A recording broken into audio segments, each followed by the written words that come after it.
Antes de iniciarmos, já se inscreva no canal, deixe seu like, comente e compartilhe nossos vídeos. Assim você ajuda o canal a continuar crescendo e chegando a cada dia mais longe.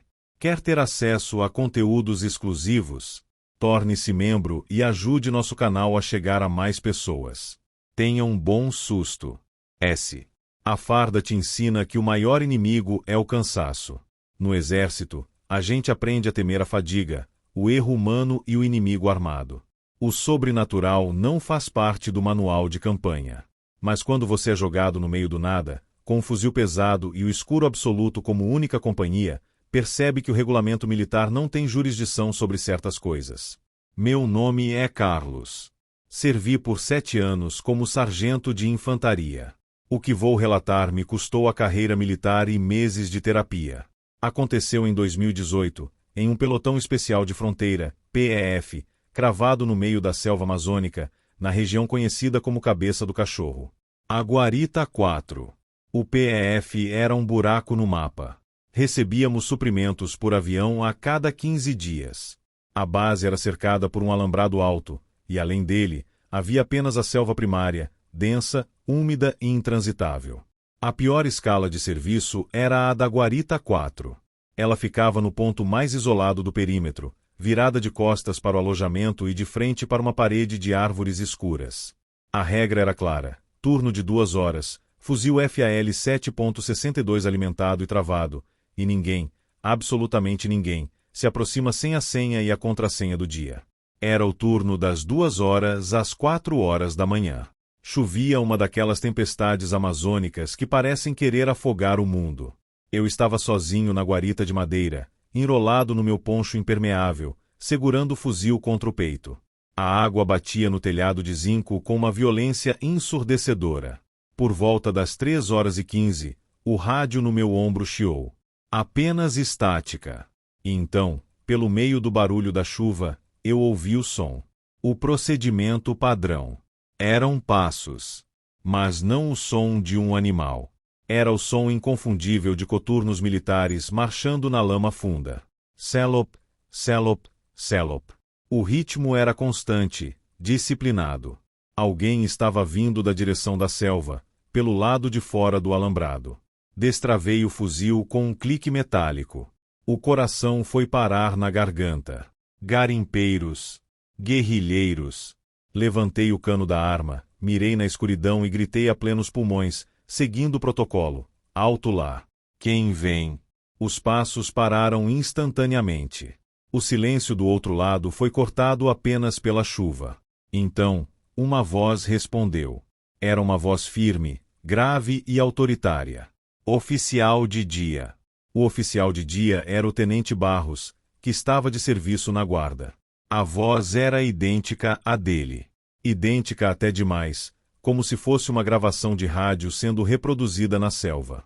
Apertei os olhos contra a chuva, mas não via nada. Continuei o procedimento. Senha. A voz respondeu no mesmo tom plano, sem gritar, mas incrivelmente nítida apesar do temporal. Caxias. Contrassenha. Eu exigi. Brasil. A senha estava correta. Mas algo estava terrivelmente errado. O tenente Barros não tinha motivos para estar do lado de fora do perímetro, no meio da selva, às 3 da manhã. E mesmo que estivesse, ele estaria com uma lanterna tática. Ali, não havia luz alguma. A inspeção. Aproxime-se para reconhecimento. Ordenei, com o dedo trêmulo no gatilho. A figura deu um passo à frente, saindo da parede de árvores e parando a uns 3 metros do alambrado, bem no limite onde a fraca luz amarela do poste da minha guarita alcançava. A chuva castigava o corpo dele, mas ele não parecia se importar. Usava o poncho verde-oliva. No entanto, o capacete não era o modelo de Kevlar moderno que usávamos. Era um capacete de aço antigo, modelo M1, coberto por uma rede de camuflagem apodrecida. Tenente, perguntei, a voz falhando. A figura ergueu o rosto lentamente. Por baixo da aba do capacete, não havia rosto. Onde deveriam estar os olhos, o nariz e a boca, havia apenas uma superfície de pele lisa, esticada, da cor de barro pálido, com pequenos furos por onde a água da chuva escorria e entrava na cabeça dele. Minhas pernas cederam. Eu caí de joelhos no chão de madeira da guarita, com o fuzil apontado para aquela abominação. A coisa sem rosto ergueu o braço direito de forma robótica. A mão que saiu debaixo do poncho não era humana. Eram dedos longos, esqueléticos, terminando em unhas sujas de terra preta. Ela apontou diretamente para mim. E, sem possuir uma boca, a voz idêntica do tenente Barros ecoou perfeitamente dentro da minha cabeça, vibrando nos meus dentes. Sargento, desça da guarita. Apresente seu armamento para inspeção. A ordem carregava um peso hipnótico. Meu corpo quis obedecer. A doutrinação militar falou alto. Minha mão direita soltou o fuzil e alcançou a maçaneta da porta da guarita. Foi o instinto de sobrevivência que quebrou o transe. Se eu descesse aquela escada e fosse até o alambrado, eu nunca mais seria visto. Eu sabia disso com cada célula do meu corpo. Sai daqui! Eu berrei, engatilhando o fuzil e encostando a coronha no ombro. Mais um passo e eu atiro para matar. A figura permaneceu imóvel. A chuva caía pesada, mas eu notei um detalhe que gelou meu sangue. As gotas de chuva atravessavam os ombros da entidade, como se ela fosse feita de fumaça densa e apodrecida. A coisa baixou o braço lentamente. A voz ecoou na minha mente uma última vez, não mais com o tom do tenente, mas com um chiado múltiplo, como dezenas de vozes de homens chorando de dor. Ninguém nos rende. O turno nunca acaba. A entidade deu um passo para trás, e no piscar de um relâmpago, simplesmente derreteu nas sombras da selva, como tinta preta escorrendo num ralo. O relatório final. Fiquei na guarita, tremendo incontrolavelmente, com a arma apontada para a selva até o sol nascer. Quando a patrulha da manhã veio me render às 6 horas, me encontraram pálido, com febre alta e em estado de choque. O comandante exigiu um relatório. Eu contei o que vi. Ele me olhou com uma expressão dura, trancou a porta da sala e me disse que eu estava sofrendo de fadiga de combate. Pediu minha transferência médica para Manaus no mesmo dia. Antes de eu embarcar no avião, o cabo que foi fazer a varredura matinal no perímetro do alambrado da Guarita 4 me puxou de lado. Ele estava branco como papel. Ele não encontrou pegadas de coturno na lama do lado de fora. Apenas 2 coisas: um cheiro insuportável de carne podre que a chuva não conseguiu lavar, e uma plaqueta de identificação metálica, dog tag, velha, incrustada de ferrugem, com uma data de emissão de 1973. O ano em que uma patrulha inteira do exército desapareceu sem deixar rastros naquela mesma região. Nunca mais vesti a farda. Hoje, trabalho com logística em São Paulo. Durmo com a luz acesa e o rádio desligado. Porque a pior parte da doutrina militar é que ela nunca sai de você. E eu tenho pavor de, um dia, ouvir alguém me pedindo a contrassenha no meio da noite na minha própria casa. Meu nome é Sargento Elias Torres, e eu servi no Exército Brasileiro por mais de 10 anos. Eu era o tipo de cara que ria das histórias de fantasmas contadas ao redor da fogueira nos acampamentos. Bobagem de recruta, eu dizia, acendendo um cigarro e dando uma tragada profunda. Mas isso mudou em uma noite de 2018, durante uma operação de treinamento na floresta amazônica, perto da fronteira com o Peru. O que eu vivi ali não foi um pesadelo, foi real, palpável, e ainda sinto o cheiro de terra úmida e decomposição toda vez que fecho os olhos. Vou contar tudo, do jeito que aconteceu, porque se eu não botar isso pra fora, acho que vou enlouquecer de vez. Tudo começou com uma missão rotineira, um exercício de sobrevivência e patrulha noturna. Éramos um pelotão de 12 homens, incluindo eu como líder de equipe. O comando nos jogou no meio do mato denso, com ordens para simular uma infiltração em território hostil. Carregávamos equipamentos padrão, fuzis Imbel Inteligência Artificial 2, mochilas com suprimentos para 72 horas, rádios VHF, facas de combate e lanternas táticas. A floresta era um inferno verde, cipós que se enroscavam nas botas, mosquitos do tamanho de moedas, e um ar tão úmido que parecia que você estava respirando água. Durante o dia, era suportável, mas à noite, a Amazônia vira outra coisa. Os sons dos animais, macacos uivando, insetos zumbindo, algo grande se movendo no escuro, te deixam em alerta constante. Avançamos em formação delta, eu na ponta, com o cabo Ramírez ao meu lado direito e o soldado Mendes na retaguarda.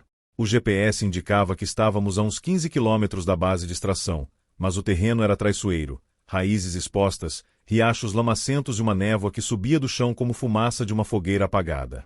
Por volta das 23 horas, o rádio chiou com uma ordem do QG.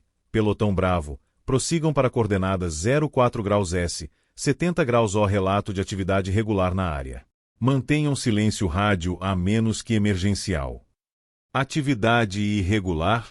Pensei que fosse só parte do simulado, talvez drones ou algo assim. Mas o tom do oficial soava estranho, apressado. Continuamos marchando, o suor escorrendo pelas costas sob o colete balístico. Meus sentidos estavam afiados, o estalo de galho sob as botas, o cheiro de folhas podres, o gosto metálico de adrenalina na boca. Então, veio o primeiro sinal de que algo estava errado. Ramírez parou de repente, erguendo o punho fechado, sinal de out. Sargento, ouviu isso? Sussurrou ele, os olhos arregalados sob a pintura de camuflagem. Eu parei, escutando. No início, nada além do zumbido habitual da floresta. Mas então, vozes. Baixas, murmuradas, como um grupo de homens conversando à distância. Não eram em português, soavam como espanhol misturado com algo indígena, gutural e antigo. Patrulha inimiga? Perguntei, ajustando o fuzil no ombro. Mas não fazia sentido, estávamos em território brasileiro, e o exercício não incluía atores. Avançamos com mais cautela, armas apontadas para a escuridão. A névoa ficou mais espessa, enrolando-se em torno das árvores como serpentes. Chegamos a uma clareira, um círculo perfeito de terra nua, como se alguém tivesse queimado tudo ali. No centro, ruínas, o que pareciam ser barracas antigas, enferrujadas e cobertas de musgo. Isso não tá no mapa, murmurou Mendes, iluminando o local com sua lanterna. As barracas eram de estilo antigo, como as usadas na Segunda Guerra Mundial, lonas rasgadas, postes de madeira apodrecida. Dentro de uma delas, encontramos objetos, capacetes enferrujados com insígnias desbotadas, cartuchos vazios de munição .30-06 e um diário amarelado. Peguei o diário, folheando as páginas. Estava em espanhol, Los muertos camina, el bosque los lama de vuelta. Os mortos andam, a floresta os chama de volta. Foi quando o ar mudou. Um frio repentino, como se alguém tivesse aberto uma geladeira no meio da selva. Os rádios começaram a chiar sozinhos, estática misturada com vozes distorcidas, gritando ordens em uma língua que eu não reconhecia. Queda-te quieto. Fuego, los espíritos. Ramírez empalideceu. Sargento, isso é da Guerra do Pacífico? Esses capacetes são peruanos antigos. Eu não tive tempo de responder. Um som de passos, pesados, arrastados, veio da borda da clareira. Liguei a lanterna e iluminei, figuras emergindo da névoa. Soldados. Mas não como nós. Suas fardas eram rasgadas, cobertas de lama e sangue seco, olhos vazios como poços negros. Um deles carregava um fuzil antigo, o cano torto e enferrujado. Não eram fantasmas etéreos, eram sólidos, com carne podre pendurada dos ossos, cheirando a decomposição e pólvora queimada. O pânico se instalou. Fogo! Gritei, mas minha voz saiu rouca. Atiramos, balas traçantes cortando a noite, ecoando como trovões. Mas as figuras não caíam. Uma delas avançou sobre Mendes, as mãos esqueléticas agarrando seu pescoço.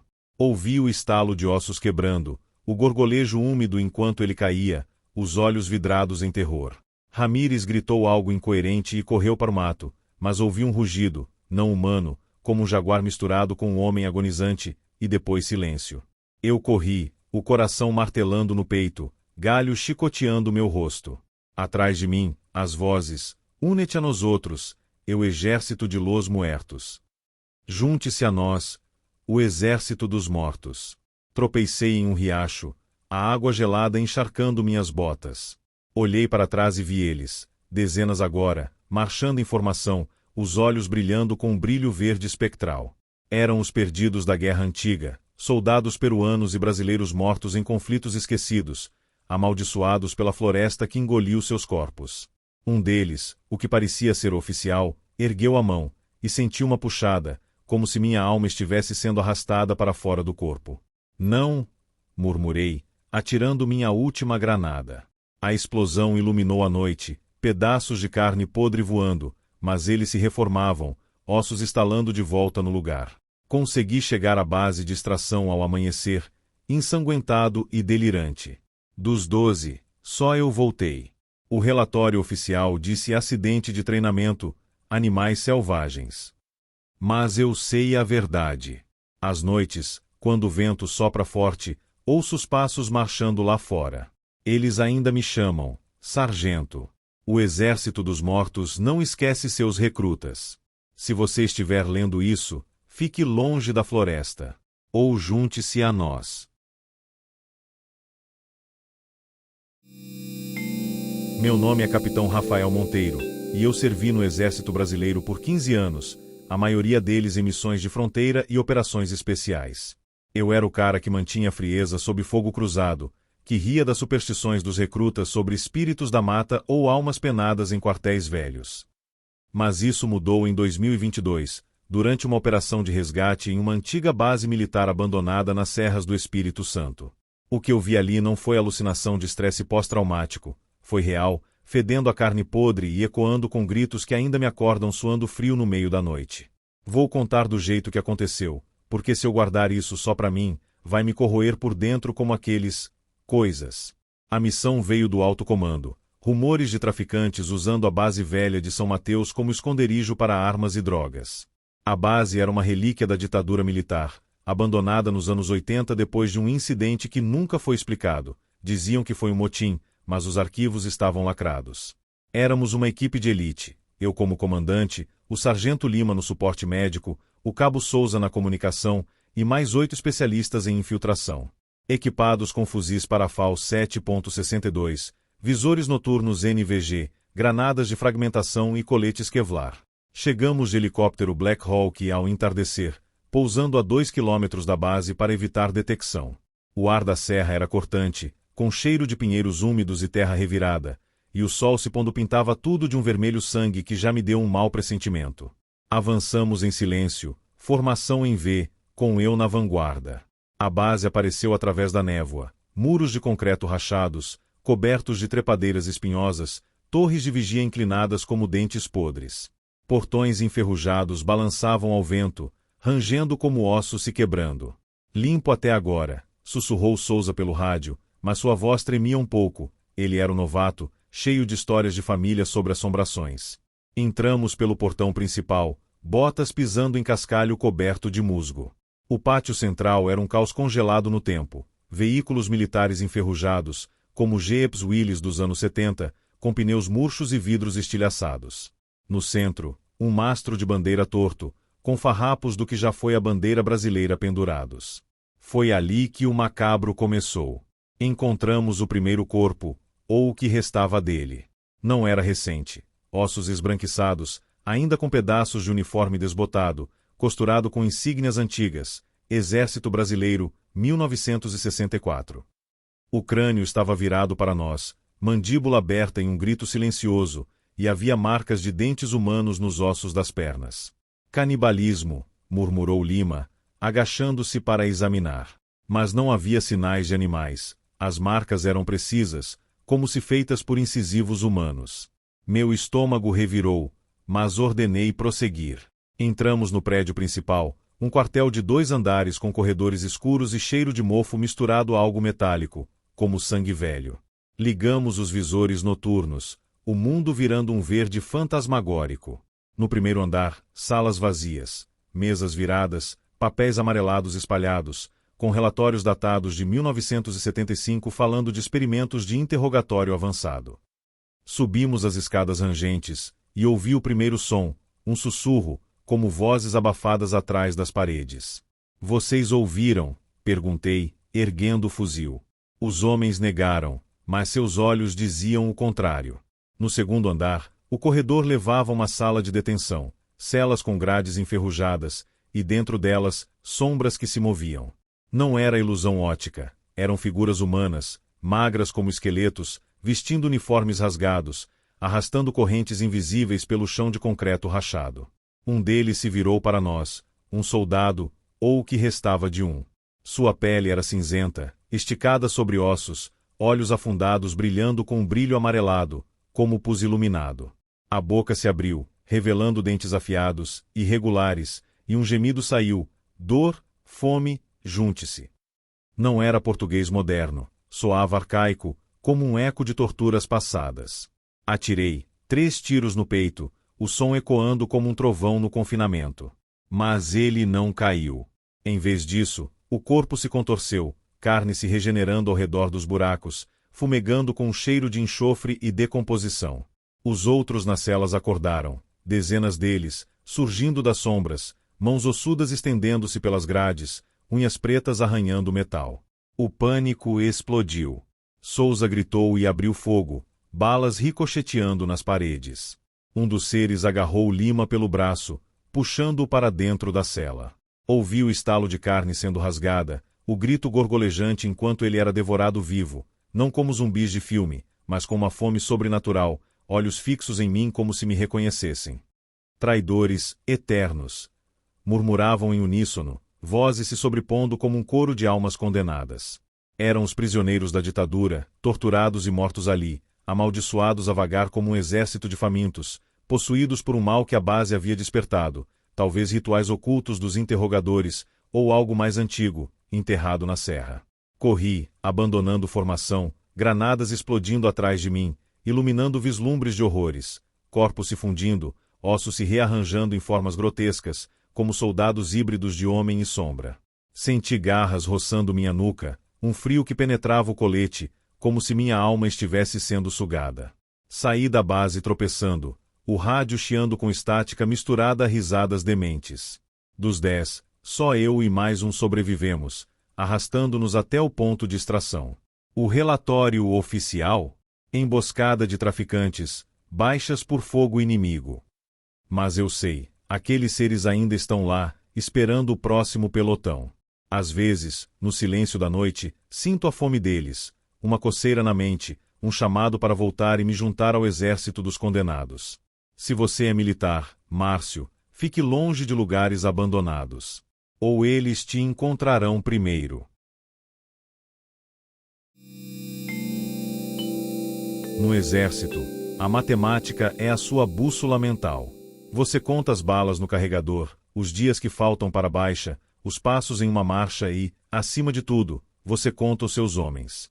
Perder um equipamento da cadeia. Perder a sanidade, no entanto, é algo que o regulamento não prevê. Meu nome é Leandro. Fui cabo do Exército Brasileiro, servindo em um batalhão de infantaria motorizada no interior do Paraná. O que me fez pedir baixa não foi o esforço físico, nem a rigidez da disciplina. Foi o que aconteceu durante o acampamento de instrução básica, no inverno de 2015, em uma área de mata fechada que os oficiais chamavam de invernada. A missão daquela noite era o exercício de navegação noturna.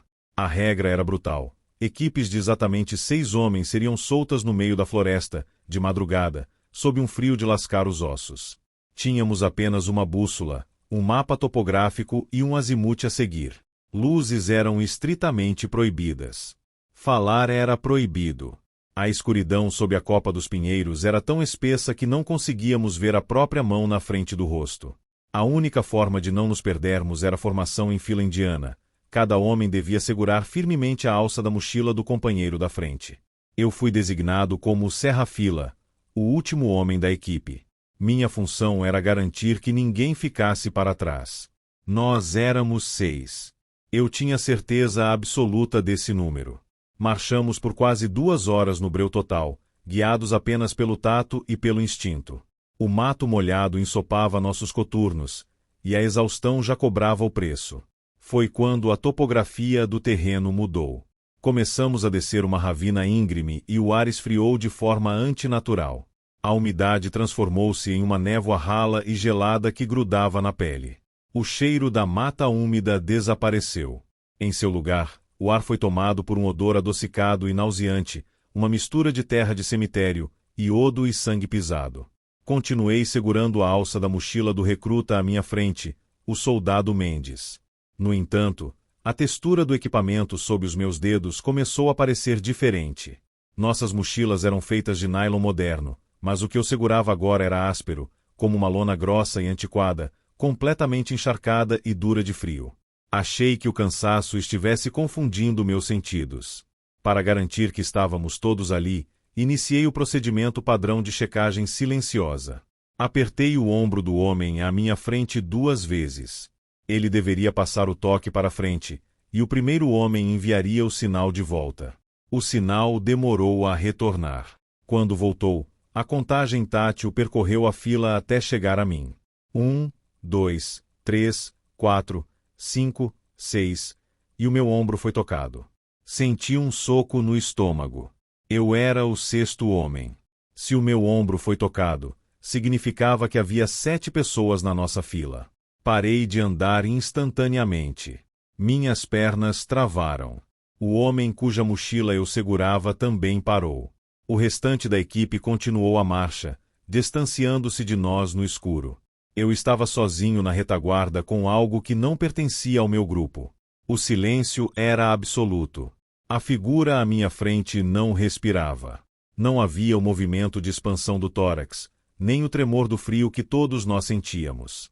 A temperatura ao redor daquela coisa era congelante, a ponto de eu sentir meus dedos doerem ao tocar na lona do seu equipamento. Quebrando toda a disciplina, sussurrei o nome do recruta que deveria estar ali. Minha voz saiu trêmula, quase inaudível. A figura lentamente se virou para mim. A pouca luz da lua que conseguia atravessar os galhos iluminou o contorno dele. Não usava o nosso capacete de Kevlar, mas um capacete de aço redondo, antiquado, com uma rede de camuflagem apodrecida. O uniforme estava em farrapos, coberto por uma lama escura que parecia cimentada no tecido. Mas o rosto destruiu qualquer coragem militar que eu pudesse ter. A pele era cinzenta, esticada e ressecada sobre os ossos do crânio, lembrando o pergaminho velho. Não havia olhos nas cavidades profundas, apenas uma escuridão vazia que parecia sugar a pouca luz que existia. A mandíbula estava travada em uma expressão de agonia silenciosa, e um fio de um líquido escuro escorria do canto da boca. A entidade ergueu o braço lentamente.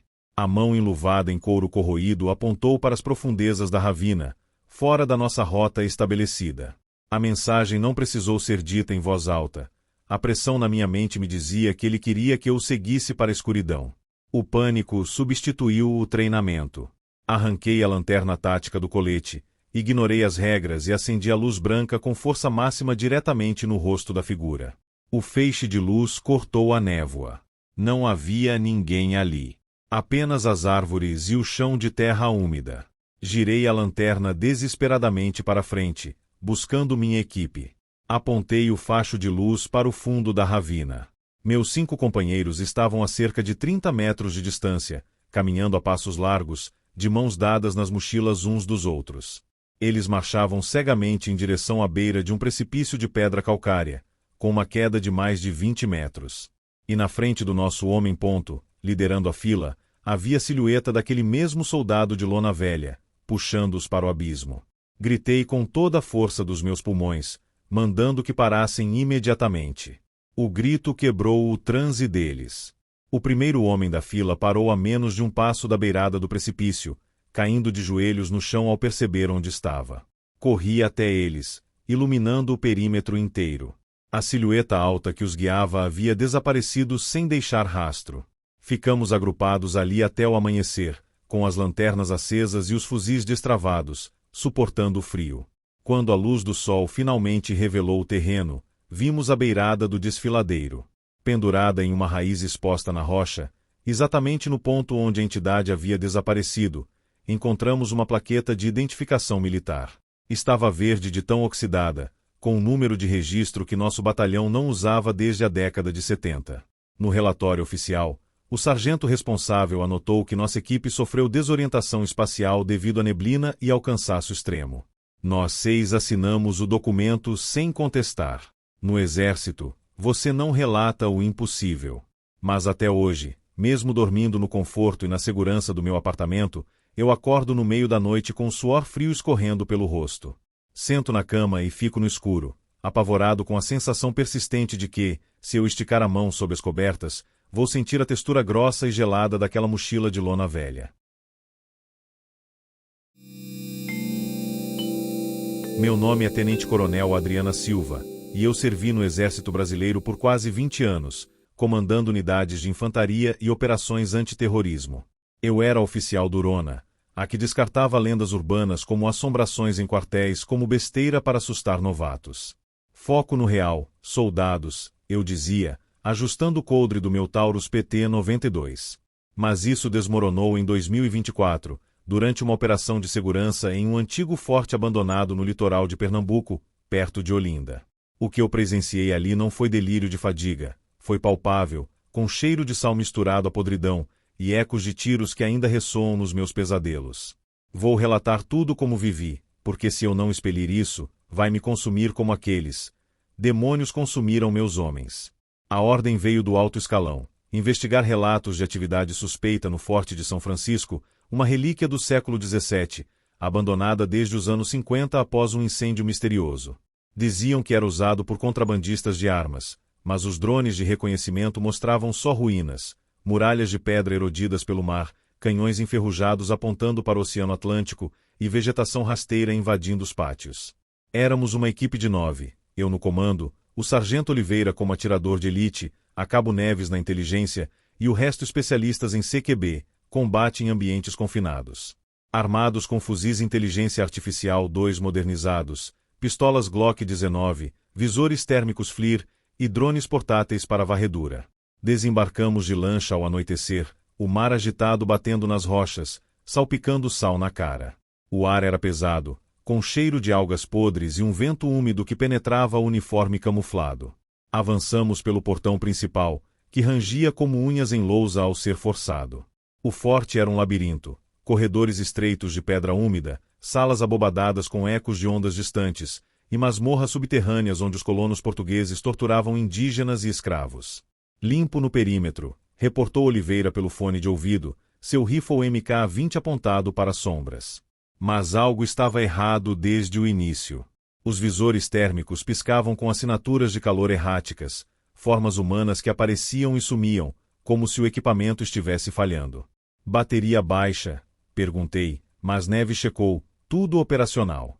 Encontramos o primeiro indício no pátio central, marcas de botas frescas na areia úmida, mas de um padrão antigo, solados grossos, como os usados na era colonial, com pregos expostos.